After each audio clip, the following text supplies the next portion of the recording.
Pánico en las bolsas mundiales por temor a una recesión en Estados Unidos. En Nueva York, el índice tecnológico Nasdaq de Wall Street se desplomó un 6,3% en la apertura, mientras que el S&P 500 cayó un 4,2% y el Dow Jones un 2,7%. Más temprano, los principales índices europeos cayeron alrededor de un 3%, mientras que el Nikkei de Tokio se hundió más de un 12% en su peor día desde la crisis de Fukushima en 2011.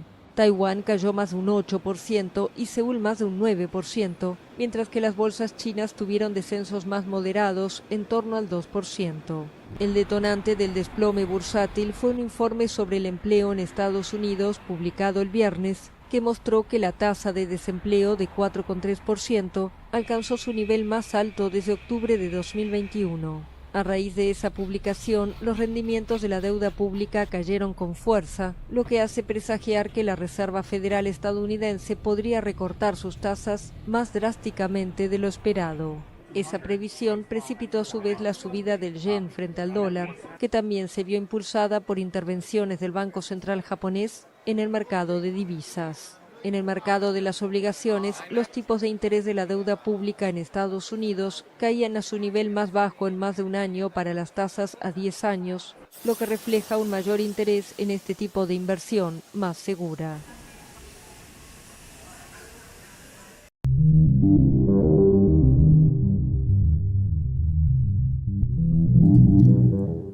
Hoy el mundo entero está presenciando algo que no veíamos desde hace muchísimo tiempo. Una caída masiva en los mercados bursátiles que podría ya estar marcando lamentablemente lo que tanto temíamos, el inicio de una gran crisis global que no se había visto en décadas. La gran mayoría de ustedes no habían nacido tal vez, yo creo que o éramos demasiado bebés como para acordarnos cuando algo tan catastrófico había sucedido y parece que está pasando. El índice Nikkei, como vieron ustedes en el video de introducción, cayó. El Nikkei 225 de Japón se desplomó más del 12%. Luego siguió el TAIEX de Taiwán, que se cayó un 8,35%. Todo se está colapsando en estos momentos mientras estamos hablando. Las imágenes de los stocks son rojos, caídas estrepitosas. Muchas personas literalmente se están quedando en la calle después de tener verdaderas fortunas. Es un momento histórico. El Kospi de Corea del Sur, por ejemplo, perdió un 9%. Son números que no solamente son preocupantes, sino que parecen indicar que el colapso económico global pues ya comenzó. Y la pregunta es, ¿cómo llegamos a este punto? ¿Y qué significa realmente esto para nosotros? Apenas el viernes estábamos hablando, si ustedes recuerdan, de lo que muchos llamaron un viernes rojo, y ahora pues estamos viendo algo mucho peor. Parece que ese fue, como bien lo decíamos el sábado, apenas la antesala, el preludio de algo mucho peor, y este podría ser también apenas lamentablemente el comienzo. La situación es gravísima. Todos los medios de comunicación en el mundo entero están informando esto al mismo tiempo. La caída de todo, el colapso de todas las acciones. No hay sobrevivientes que resistan en esto. Amazon, Microsoft, incluso el oro perdió cotización en la cotización la semana pasada. Es gravísimo porque no es algo que se puede ignorar. Nada más en 2 días, algunos de los mercados más importantes de todo el mundo sufrieron sus peores caídas en décadas. Y esto, pues por supuesto, como vieron, ya está sembrando el pánico y la incertidumbre a nivel mundial.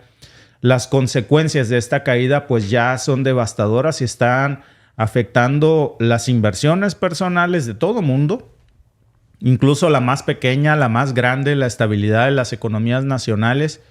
¿Qué fue lo que desencadenó esta caída masiva que hoy estamos viendo en los mercados? No dejan de caer los números, es impresionante. ¿Y qué impacto va a tener esto para la economía global? Estamos al borde probablemente de una crisis financiera que solo podría compararse con la de 1987. Ahora lo vamos a analizar. Y esta comparación, porque fíjense lo que son las cosas. En 1987 hubo algo así, y ¿saben qué día comenzó? Un lunes, y lo bautizaron como el lunes negro de 1987. No es una casualidad, ¿eh? No es una casualidad. Entonces, ese colapso financiero global de aquel momento sacudió al planeta entero. Lo que sucedió fue que provocó pérdidas enormes, una recesión que tardó años en poderse superar. Y hoy muchos están preguntando otra vez, un lunes negro muy similar al 87, si estamos a punto de vivir ese mismo desastre una vez más. Y bueno, pues vamos a ver qué fue lo que pasó exactamente en el 87 y por qué es tan importante entenderlo ahora para saber si acaso estamos viendo síntomas de lo mismo. En ese momento, yo creo que hay que retroceder un poco los eventos al 87, porque ese que también fue un lunes negro ocurrió un 19 de octubre de ese año. Un día que fue devastador para muchísimas personas, para todos los índices bursátiles en el mundo. Si ustedes veían las bolsas de valores, lucían exactamente como hoy, todo estaba en rojo. Todo comenzó en caídas en los mercados de Asia, donde en ese momento, igual que hoy, el Nikkei de Japón había perdido un 14.9 o 3.836 puntos. El índice de Hang Seng también de Hong Kong se había caído un 40%. Y luego cuando finalmente abrieron los mercados, pues Estados Unidos presentó la misma dinámica y entonces cundió el caos total. El Dow Jones tuvo lo mismo. El Dow Jones Industrial Average se desplomó en ese momento un 22.6% solamente en esa sesión. El S&P 500 también se cayó un 30%. Fue la mayor pérdida del mercado de valores que se había visto desde épocas de la Gran Recesión. Imagínense. ¿Por qué había ocurrido en ese momento esa catástrofe financiera? Pues no hubo un evento en esos momentos único que la desencadenara, sino que más bien fue una tormenta perfecta de muchos factores, justo como lamentablemente y peligrosamente lo estamos viendo hoy. Lo que había sucedido es que el gobierno federal de los Estados Unidos había revelado que tenía un déficit comercial más grande de lo que se esperaba y el dólar había caído en su valor.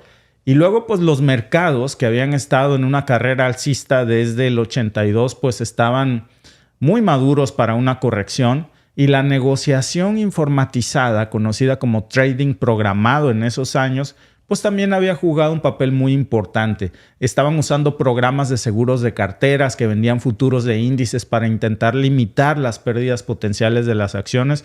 Bueno, todo eso que no terminaríamos hoy, pero generó un efecto dominó de ventas masivas y todo colapsó.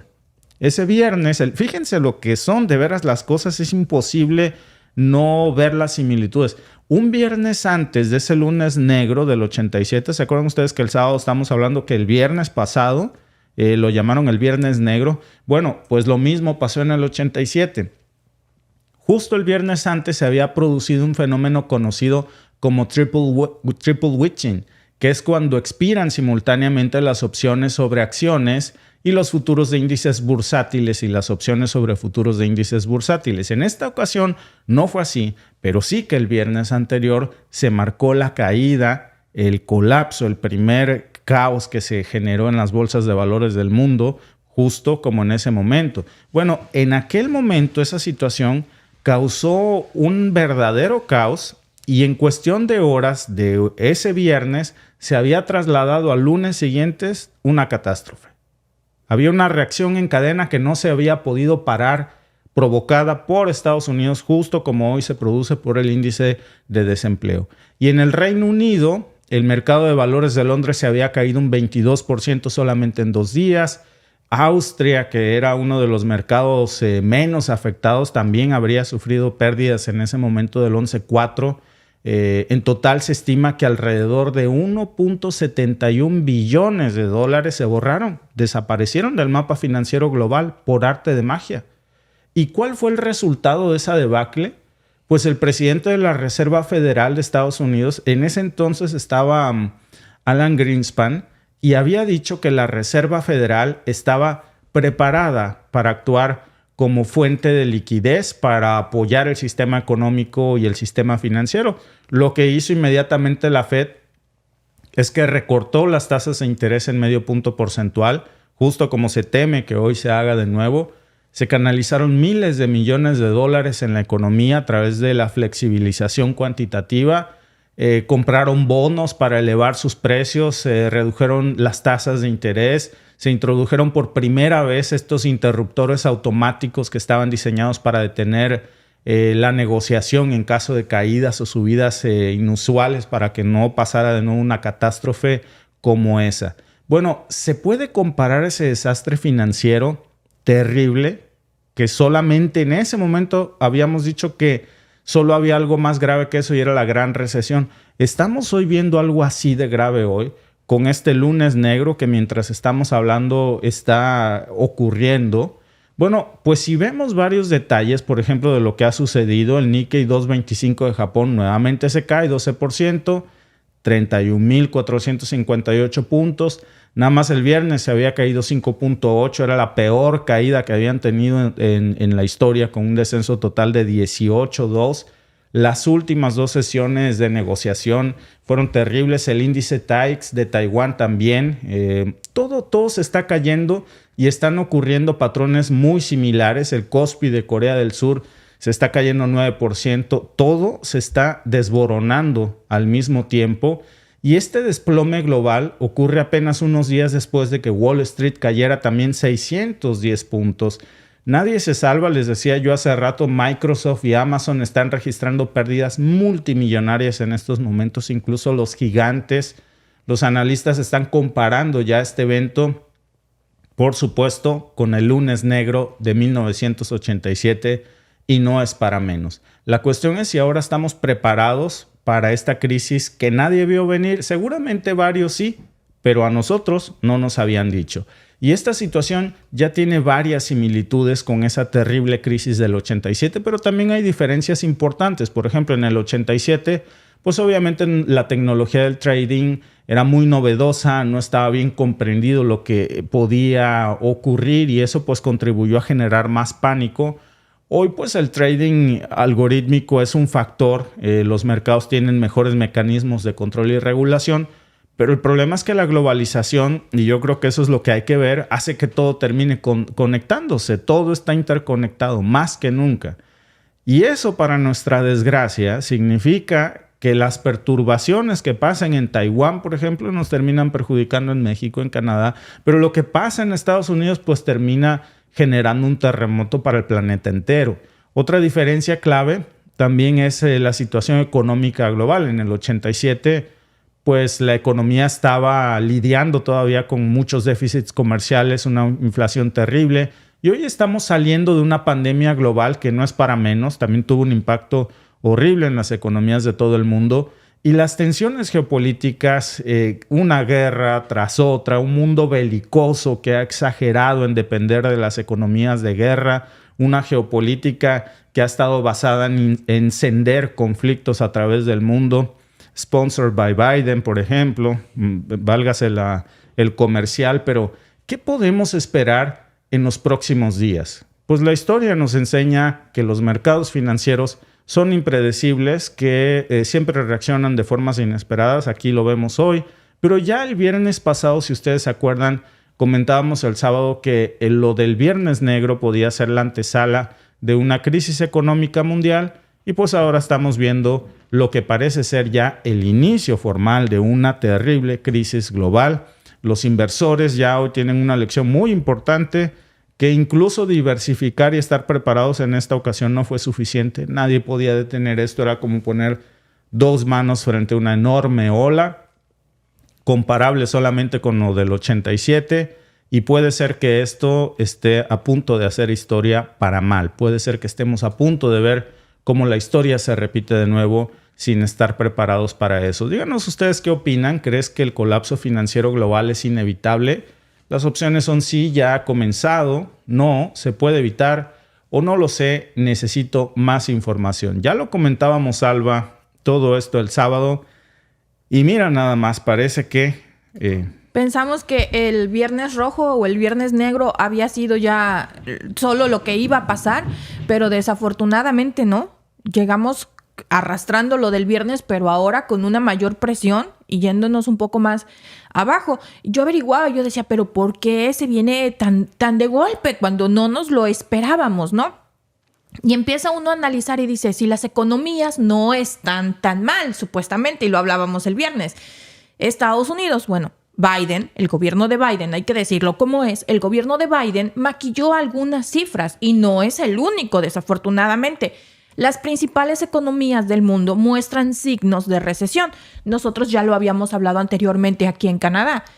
Por supuesto, están tratando de maquillar los números lo más que se puede, pero por mucho maquillaje que se ponga, siempre el maquillaje tiende a correrse o a caerse y aquí están los resultados de maquillar los números. Las principales economías del mundo están mostrando signos de recesión. Entonces, por mucho que nos quieran maquillar un área, no pueden maquillar todas.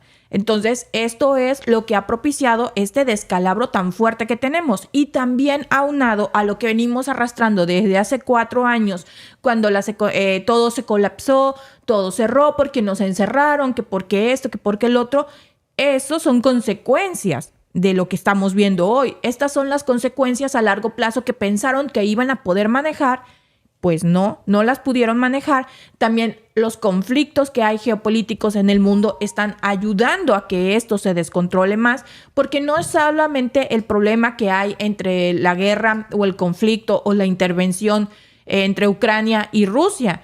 Tampoco es la inestabilidad que hay en otras partes del mundo. Tampoco es que el tiro de gracia haya venido a ser Venezuela. Es que ya todo sumado a la frágil economía que había en el mundo, los ciberataques, recuerdan que al inicio de año hubo bancos que cerraron, eso también ayudó y es un síntoma de la inestabilidad que traíamos, que nos decían que no, que todo era manejable, que todo estaba bien. Pues no fue manejable, se le salió por completo de las manos a la administración de Biden, imprimió más dinero del que debía, se emocionó con la maquinita impresora, pensó que no iba a haber consecuencias y ahora sí que dinero gratis para todos. Sí. Biden tasas de interés de nada, de regalo. Exacto, tasas de interés que sabían que no podían sostener por mucho tiempo y hoy tenemos este problema. Hay gente, como lo decíamos el viernes, la deuda en tarjetas de crédito es histórica. ¿Por qué? Porque muchas de las familias dependen de las tarjetas de crédito para llegar a fin de mes. Pero no solo eso, porque dices tú, ok, llegan a fin de mes, pero la liquidan. No todas pueden liquidarlo. La deuda se está haciendo cada vez más fuerte. Hay familias que ya no pueden con la deuda de tarjetas y están cayendo en el impago. Eso afecta a la economía. Las tasas de interés que viene, desafortunadamente, estas caídas del mercado lo único que van a ocasionar es una ola de desempleo mayor que vuelve a ejercer más presión a la economía que tenemos, a las tasas de inflación y todo. O sea, es una bola de nieve gigante. Sí, lamentablemente. Hoy estamos viendo, Alba, parece alarmista, parece amarillista, pero es real. Miren, sí. Para nuestra mala suerte es el colapso de todo en el planeta. Vean las notas, por ejemplo, de The Wall Street Journal y vean esas caídas estrepitosas que para ese momento no eran tan graves. Cuando estaban haciendo estas capturas, hay unas imágenes terribles de cómo se están cayendo las acciones en la bolsa de valores por los suelos. Si ustedes prenden el stock en este momento, cualquier pantalla de stock en vivo, solamente se ven números rojos que caen y caen y caen. Esto no se había visto en el mundo, Alba. La última vez que se vio algo así fue en el 87.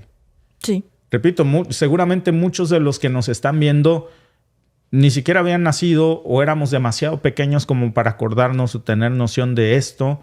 Y hoy el mundo está haciendo historia para mal, lamentablemente. Gracias a todos, por cierto, por participar en nuestra encuesta por YouTube que estamos cerrando en estos momentos. ¿Qué opina la gente que nos está viendo? ¿Crees que el colapso financiero global es inevitable? El 65% cree que sí, que ya ha comenzado. Y yo estoy con esto, Alba. Yo creo que comenzó desde hace mucho, pero se oficializó el viernes pasado. Sí. Lo de hoy simplemente es una continuación de lo que vimos el viernes, justo como en la crisis del 87. El 18% cree que no, que aún es tiempo de evitarlo. Y el 17% cree que no lo sé, que necesita más información. Pero, Alba, reponerse de una caída así, no lo puedes hacer en horas. No puede pasar porque no hay una explicación lógica para que algo así pasara, que nos acostemos a dormir esta noche y poco a poco se vaya la gráfica ascendiendo y mañana el mundo vuelve a la normalidad y fue un error de la Matrix y ya estamos de regreso.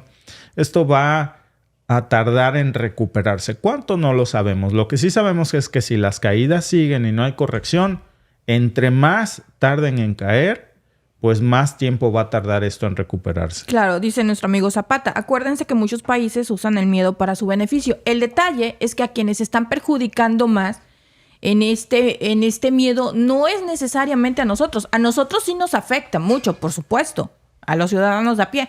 Pero a quienes más les duele y a donde más les pega es en el bolsillo de los grandes empresarios, de esas grandes manos que mueven los hilos. Entonces, a ellos es a los que les perjudica más. Si vemos las acciones de los grandes empresarios del mundo, ahora sí que del top 10, de los más ricos del mundo, vemos que sus empresas son las que están cayendo en picada. Ellos son los que están teniendo más pérdidas en sus acciones. Ahí vemos a Amazon, vemos a las grandes empresas que son las que están sufriendo las consecuencias. Entonces, utilizar el miedo contra ellos no está siendo muy beneficioso en sus acciones. El mercado se está desplomando y, por supuesto, los grandes son los que empiezan a sufrir más. Ya ni les cuento los chiquitos, ellos son los que sufren más, pero los grandes no quedan intactos. Sí, por supuesto. Ya nos queda claro lo que está pasando aquí, Alba. Esperemos que pueda haber una corrección que no va a resolver esto mágicamente. No. Pero, Alba, esos datos de desempleo que tomaron por sorpresa a algunos, no a todos, a mí me parece, Alba, que alguien nos mintió. Claro. Alguien estaba maquillando los números. Y también hubo un exceso de populismo. Miren cómo critican a los países de América Latina, sobre todo a los gobiernos de izquierda, que dicen que son populistas, irresponsables, que dan dinero gratis. Amigos, vimos una administración que se la pasó imprimiendo dinero irresponsablemente por Dándole 4 años. Sí. A ver, ¿dónde están muchas de las personas que ingresaron a Estados Unidos? En hoteles de lujo, con tickets, bonos para comida gratis, les daban motocicletas, les daban todo gratis. ¿De dónde sale? Decías, de los impuestos. Los impuestos no alcanzan a cubrir financiando eso. Guerras, conflictos. Imprimiendo billetes. Dices, ¿cómo puedes? Es como si de pronto ves que tu vecino trae un Ferrari y al otro día un Lamborghini y al otro día marcas de lujo y empieza a comprar televisores grandes, etcétera, pero tiene el mismo empleo de siempre. ¿Cómo puede darse esa vida? Tarde que temprano va a reventar. Entonces, claro que la lógica era, ¿cómo puede sostenerse financiar a tantos países en guerra? 61,000 millones de dólares para Ucrania, 10,000 para Israel, 14,000 para Taiwán y dale dinero a Haití. A todos dale. Encima una crisis migratoria terrible y eso también cuesta mucho dinero. Encima también las cifras del desempleo, Alba, que no eran reales. No. Las estaban ocultando. A mí no me sacan de esa idea. Y hoy que ya no lo pueden ocultar más, bueno... Por cierto, yo no sé cómo le vaya a perjudicar esto a Kamala Harris, porque si mis amigos de Estados Unidos quieren que se continúe con esto y el mundo entero, bueno, pues una buena opción es Kamala Harris, que es la vicepresidenta de la administración que ha llevado al mundo a esto. Sí, que lo único bueno que hizo este fin de semana fue imitar un acento sureño en una aparición. O sea, es pan y circo. Dicen que es peor que Biden, que tiene deslices peores que Biden. Lo peor de todo, Alba, es que estos deslices son conscientes. Biden tiene una excusa, pues a veces se le va el avión. La señora está bien de sus facultades mentales. Ella no tiene ningún problema, entonces...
Irán ha desplegado un sistema de guerra electrónica ruso llamado Murmansk BN para contrarrestar a todos los cazas furtivos F-35 de Israel.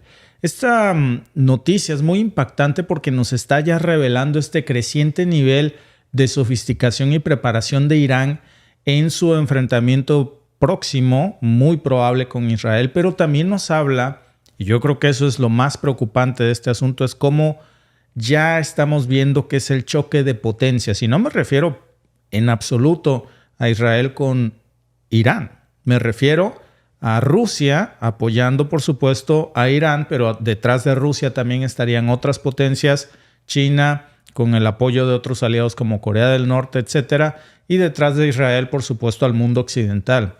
Este sistema, el Murmansk BN, que es uno de los más avanzados en su tipo, no solo de Rusia, sino en el mundo, y tiene la capacidad de realizar reconocimientos de radio, interceptar y suprimir cualquier tipo de señal enemiga en un rango de hasta 8,000 kilómetros. Este despliegue se da en un contexto de tensiones que es cada vez mayores en ambos países, especialmente después del asesinato del líder político de Hamas, Ismail Haniyeh, del que hablábamos la semana pasada, y en Teherán fue atribuido este ataque por Israel.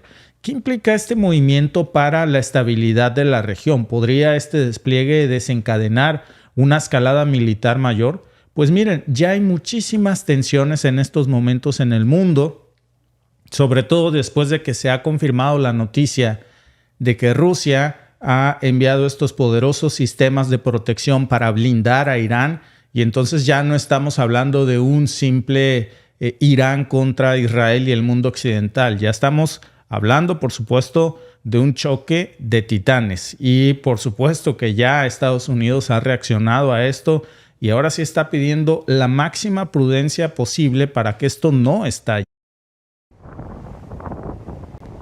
Crece la presión diplomática para intentar evitar una escalada militar entre Irán e Israel. El secretario de Estado estadounidense Antony Blinken pidió en llamadas telefónicas a todas las partes tomar medidas en los próximos días para abstenerse de toda escalada y calmar las tensiones.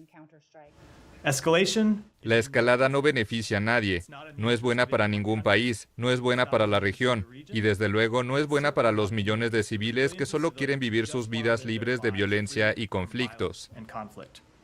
Por su parte, el presidente francés Emmanuel Macron, su homólogo emiratí Mohammed bin Zayed Al Nahyan y el príncipe heredero saudita Mohammed bin Salman pidieron a todos los actores de Oriente Medio responsabilidad y moderación. Desde la ONU también hubo un llamado a evitar la propagación del conflicto.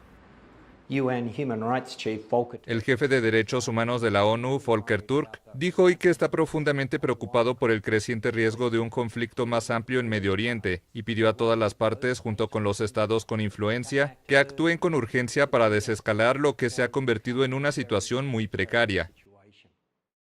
El lunes, el ejército israelí anunció la llegada a su territorio del jefe del Mando Central de Estados Unidos para Oriente Medio, el general Eric Kurilla, para evaluar la situación de seguridad. Por su parte, un emisario ruso, el exministro de Defensa Sergei Shoigu, llegó a Teherán. La escalada de la tensión se dio tras la muerte el pasado miércoles del líder político de Hamas, Ismail Haniyeh, en Teherán, en un asesinato que Irán, el movimiento islamista palestino Hamas y el Hezbollah libanés atribuyeron a Israel. El día anterior, Israel había reivindicado un ataque que mató al jefe militar de Hezbollah, Fuad Shukur, cerca de Beirut. En los últimos días, varios países, entre ellos Suecia, Estados Unidos, Reino Unido, Francia, Jordania y Arabia Saudita, pidieron a sus ciudadanos que abandonen Líbano. Mientras tanto, el ejército israelí prosigue su ofensiva en la Franja de Gaza, desencadenada tras el ataque de milicianos de Hamas en su territorio el 7 de octubre pasado.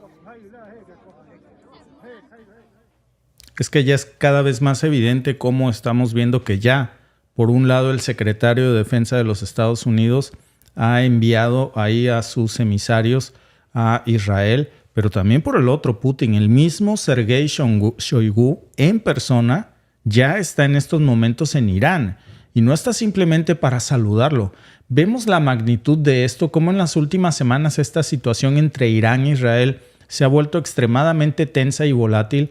Irán no está ya solo. La muerte de Ismail Haniyeh en Teherán se sospecha que fue obra de Israel. Israel no lo ha negado y tampoco lo ha afirmado. Simplemente ante las preguntas insistentes se ha negado a responder cualquier cuestión al respecto y es evidente lo que estamos viendo aquí. Esto está elevando muchísimo las tensiones y ya no estamos hablando, amigos. Y miren, dicen que una imagen vale más que 1000 palabras y déjenme mostrarles de lo que estamos hablando aquí. Porque ya estamos hablando de un ataque conjunto. Sí, por supuesto, Israel es una potencia militar seria. Israel tiene tecnología de punta, pero ya estamos hablando de un Irán que tiene el respaldo evidente de Rusia, que por supuesto que tiene el respaldo también de China, pero que también en estos momentos Israel se ha rodeado de enemigos porque ha abierto flancos en Yemen, en Irán, en Líbano, en Palestina, en Irak también. Y ahí el asunto. Este es el gran peligro que en estos momentos se corre porque Medio Oriente está molesto porque se han encendido cerillos en barriles de pólvora en Líbano, en Siria, en Irak, en Irán, en Yemen, en Judea y Samaria, en Gaza. Y ahora si llegara esto a reventar en un ataque conjunto, pues estarían totalmente rodeados. Y a esto sumémosle el apoyo de Rusia, pues esta es precisamente la gravedad del asunto. Este evento se escaló todavía más después del asesinato de un oficial militar de Hezbollah en Beirut por parte de las fuerzas israelíes. Teherán ha amenazado con represalias significativas contra Israel, junto con sus aliados como Hezbollah, Hamas, los hutíes, todos los que ustedes vieron en este mapa, mientras que Israel ha advertido que va a tomar medidas de represalia muy severas ante lo que dice puede hacer cualquier agresión. Ya no es momento de amenazar, porque si Israel cree que está hablando con enanos, pues parece que esos enanos crecieron y ahora se está usando el panorama geopolítico y el tablero de Medio Oriente se está convirtiendo tal vez en un conjunto de guerras proxies en donde recordemos muy bien esa última declaración que no se nos puede olvidar que hizo Putin, en donde dijo que Rusia iba a armar a los enemigos de Occidente, así como Occidente había armado a los enemigos de Rusia. Y entonces no es una coincidencia el hecho de que Shoigu hoy esté en Teherán.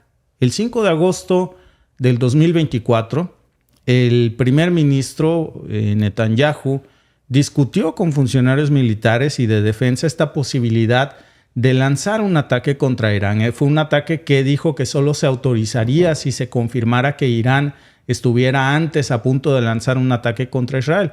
¿Cómo vamos a saber si esto es cierto? Pero miren, piensen, ¿qué pasaría si Israel lanzara un ataque, como lo llama Netanyahu, preventivo en estos momentos en Teherán, con la presencia de Shoigu? Y que ni Dios lo quiera porque es muy delicado, en ese ataque falleciera Shoigu. Como pasó, por cierto, ya con el expresidente, el anterior presidente de Irán, pues que falleció misteriosamente en un accidente aéreo, como pasó con el líder de Hamas y que ahora sucediera con Shoigu. Este tipo de cosas, amigos, son los que hacen que todavía la situación se tense más.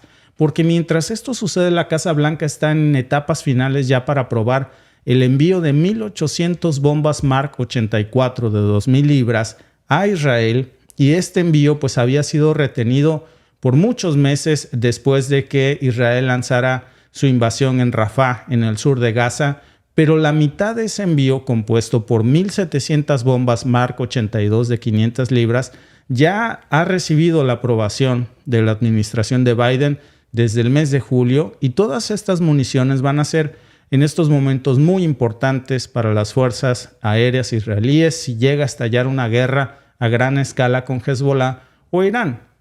Nada más que hay algo con lo que no se contaba en estos momentos y era el apoyo de Rusia. ¿Cómo va a cambiar este despliegue de blindaje que Rusia está haciendo en Irán y que personalmente está siendo asesorado en estos momentos por Shoigu? Las fuerzas de defensa israelíes están en estos momentos en un estado de máxima alerta porque están interceptando numerosos cohetes y drones lanzados desde el Líbano por Hezbollah este fin de semana. Israel ha llevado a cabo extensas operaciones en Yemen, en Líbano, en Gaza, dirigidas a los aliados de Irán como los hutíes, como Hamas. Y estas operaciones forman parte de una estrategia más amplia de Israel para interrumpir e intentar desmantelar esta red de aliados proxies de Irán, que es imposible hacerlo, imposible, y menos en tan poco tiempo. Lo único que parece que se está logrando es tirarle más piedras al panal, que de por sí ya era un avispero insostenible y que ahora pues ha crecido todavía más debido a las tensiones que están creciendo entre Israel e Irán. Y varios países ya han pedido, como vieron ustedes en este video de nuestros amigos de AFP, que pues se bajen las tensiones, pero también que todos sus ciudadanos abandonen de inmediato Líbano, porque se tiene este temor de que pronto, en las próximas horas, podría estallar una guerra ahí.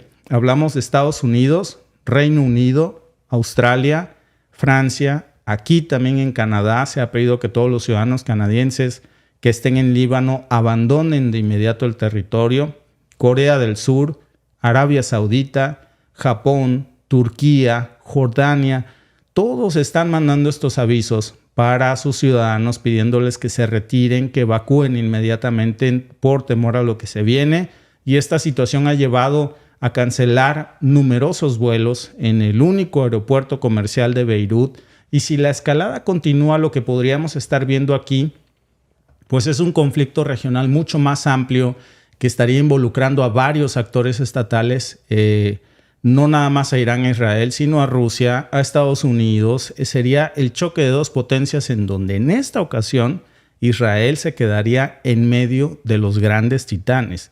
El último informe que tenemos disponible sobre el despliegue del sistema Murmansk BN, que yo creo que es muy importante analizar qué es lo que está desplegando Rusia en Irán y cómo va a cambiar esto el panorama. Bueno, pues surgió precisamente este despliegue después de que se observaran diversos vuelos continuos de aviones de transporte rusos entre Rusia e Irán a través de aplicaciones de seguimientos de vuelos como el FlyRadar. Se tenía esta sospecha de que Rusia habría estado transfiriendo tecnología y equipos de última generación para blindar a Irán.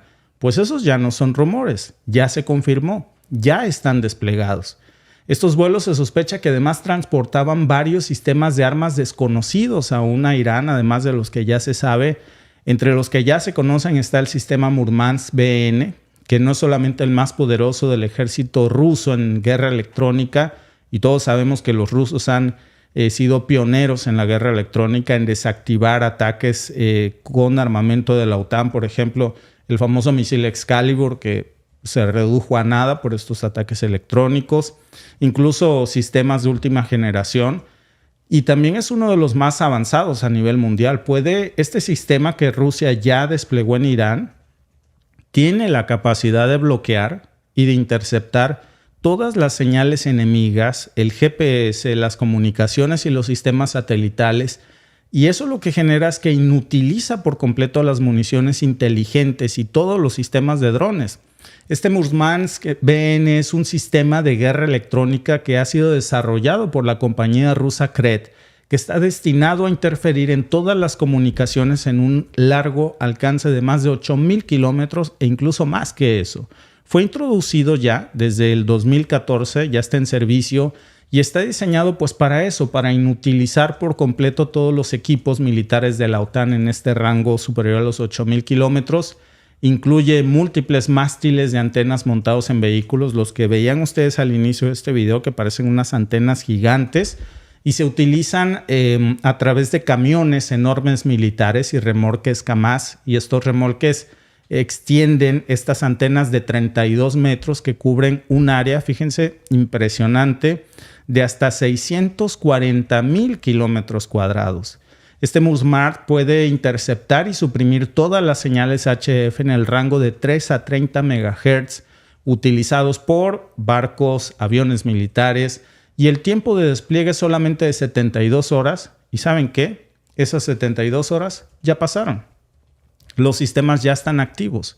Y eso implica que cualquier caza furtivo estadounidense o israelí que sobrevuele el Mar Negro y Báltico en estos momentos podría ser inutilizado por estos sistemas rusos que ya están desplegados en Irán. Entonces, estos ataques poderosos que Israel ha lanzado en el pasado con F-35 no surtirían efectos en estos momentos en esa área desplegada. Para todas las fuerzas militares israelíes, incluyendo, por supuesto, el ejército, la fuerza aérea, llámese la marina, el hecho de que ya esté desplegado ahí el Murmansk MBN, pues lo que representa es una amenaza poderosísima en caso de un conflicto regional más amplio, porque tiene esta capacidad para interferir con todas sus comunicaciones, para inutilizar gravemente todas las capacidades operativas de las FDI de Israel y, por supuesto, de interrumpir todas las comunicaciones de comando y control.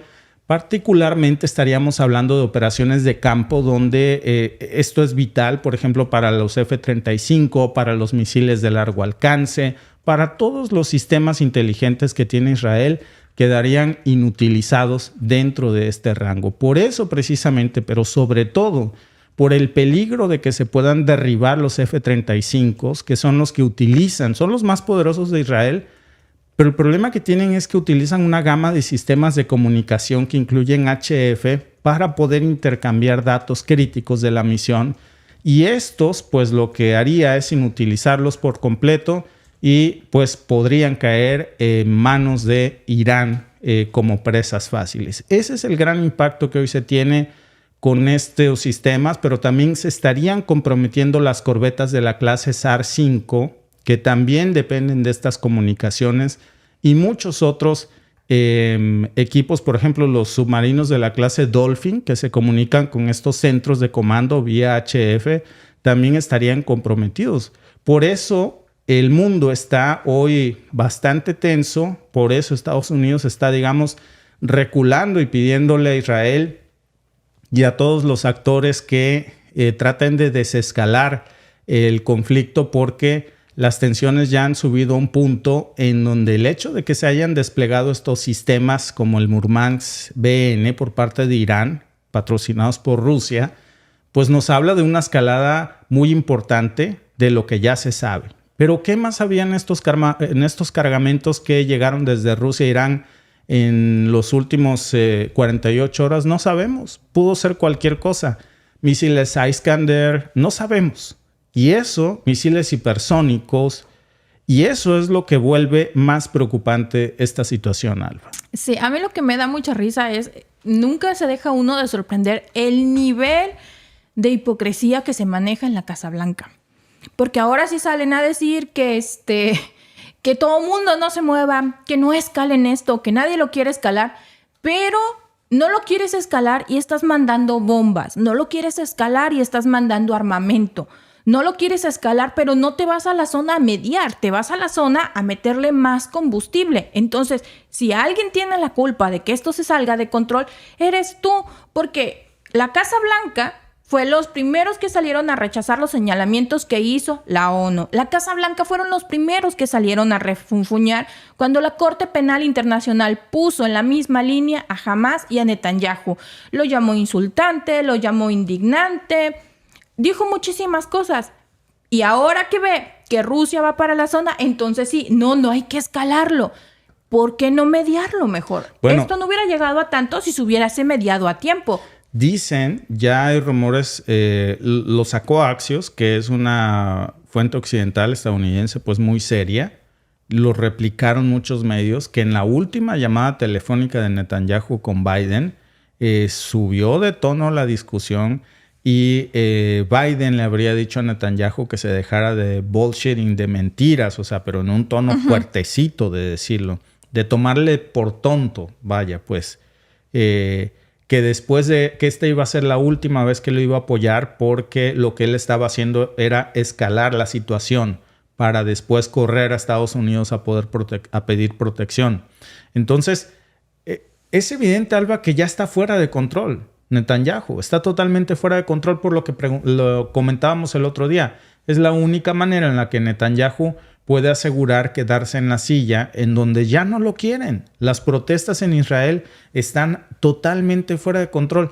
Yo compartí, Alba, en el grupo de Telegram, un video que en estos momentos se los puedo poner por aquí con todo gusto porque estaba bastante ilustrativo.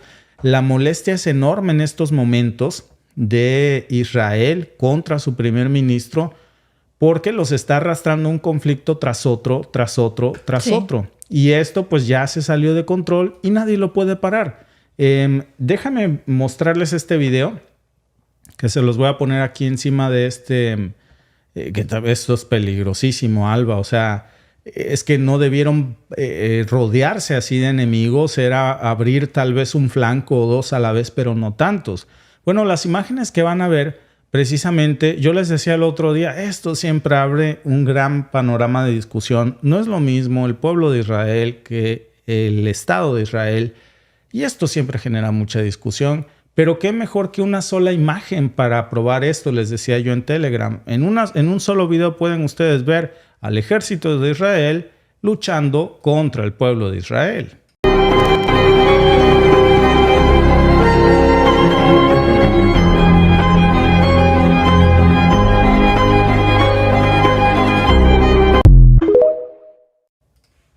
Ahí está. Cuando dicen que todo el pueblo de Israel apoya las acciones de Netanyahu, están Pues subestimando al verdadero pueblo de Israel. Y no me refiero al pueblo bíblico, me estoy refiriendo al que votó por Netanyahu para que estuviera en el poder. Ellos no están de acuerdo con sus acciones, no son los sionistas, son la otra parte del judaísmo que no apoya esas acciones. Dice por aquí nuestra amiga Luz Astudillo, confío plenamente en Israel. Si Rusia fuera tan poderosa ya habría acabado con Ucrania. Yo creo que no has leído las noticias financieras del fin de semana, pero vamos a hacer una recapitulación. Si vemos económicamente cómo está el G7, que son las economías más importantes del mundo, y cómo está la economía rusa, que no es de las del G7, no son datos míos, son datos del Banco Mundial y del Fondo Monetario Internacional, van a ver que la economía rusa creció prácticamente el doble de lo de la economía estadounidense. ¿Qué descubrimos el viernes con la caída de la bolsa de valores y qué descubrimos el día de hoy? Si no has visto esas noticias, te invito a que las leas, amiga. Maquillaron los números. Claro. Es una guerra de desgaste económica que le está saliendo muy bien a esa parte del mundo y en las economías que dependen del dólar hoy están sufriendo. Pero fíjate, Alba, yo creo que regresando al video, qué más poderoso que esa imagen y también heroico. O sea, Sí. Yo creo que es digno de aplaudirles a estas personas que los judíos religiosos que por sus convicciones, por los que ellos no creen en los asesinatos, no creen en las masacres, no creen en los genocidios. Irse a votar, los niños también, abajo de las llantas de los convoys militares para que no vayan a Palestina, para parar esta guerra, es una imagen poderosísima. Y la manera en la que los agarran, también yo vi otras imágenes, Alba, del ejército reclutando a los judíos ortodoxos que ellos por sus convicciones no pueden empuñar un arma. Es como si tú, Alba, reclutaras a un sacerdote para meterlo al ejército. Así. O sea, a un sacerdote católico. Hay excepciones religiosas. Pues claro, no puede porque él tiene votos, tiene esta convicción que no puede hacer este tipo de cosas. Pues los están tomando por la fuerza. Se botan, Alba. Se botan en el suelo y los arrastran. Yo no sé qué va a pasar. Seguramente van a preferir la cárcel antes que que los obliguen a enlistarse en el ejército. Claro, y están las dos caras de la moneda. Hace tiempo nosotros compartíamos también imágenes de niños que estaban destruyendo la comida que estaba llegando de la ONU para entrar a la Franja de Gaza. Y también eran niños que viven en Israel, pero son niños de la doctrina sionista. Entonces, para ellos está bien el sufrimiento y para ellos está bien todo porque eso es lo que les han inculcado.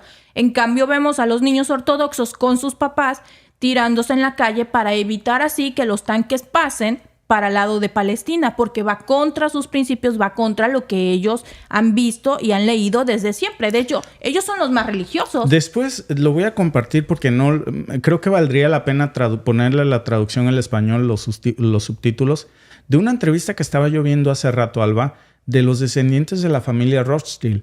Y una de las familias más poderosas en el mundo, no solamente del judaísmo, del planeta entero. Y dice tataranieto de los Rothschild, me parece, dice, muestra una carta del rey en ese momento en donde se crea el Estado de Israel. Y dice el Rothschild, nosotros creamos el Estado de Israel. Mi abuelo creó el Estado de Israel.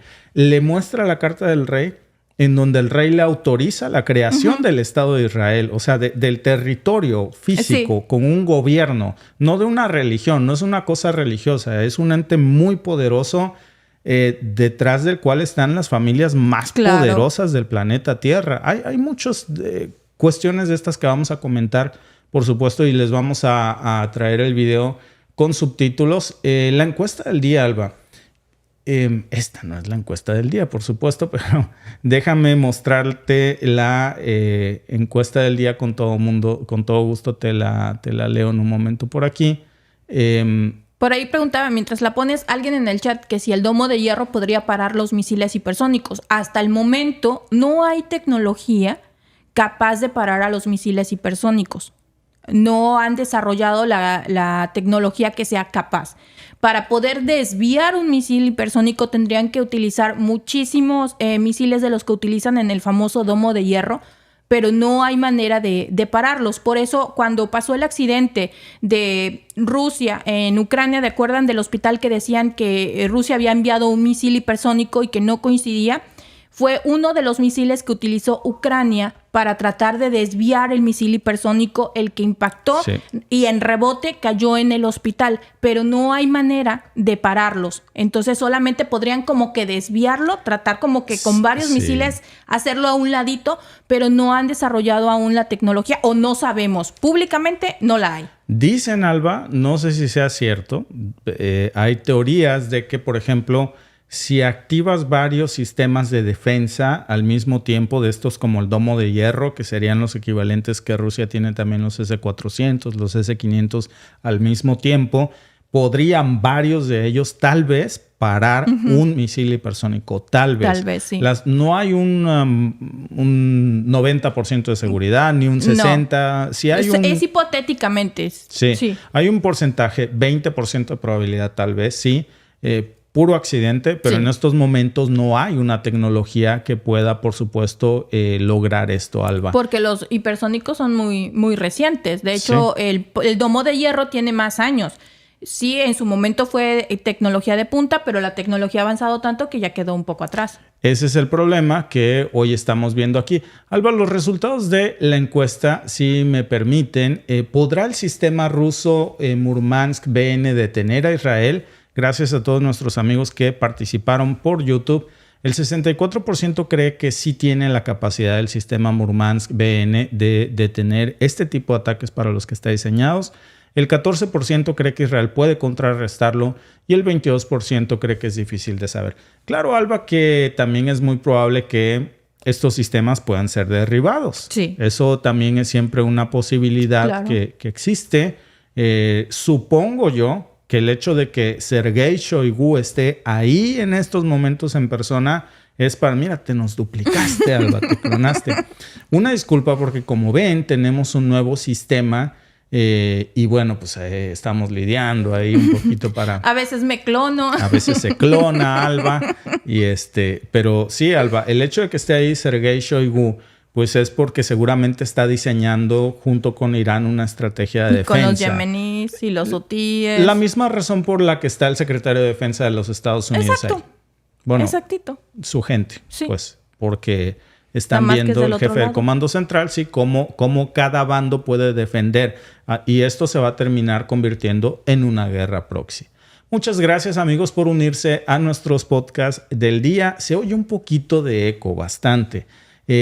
Nos estamos mudando. Yo creo que esto va a tardar 15 días, 20 días tal vez. Sí.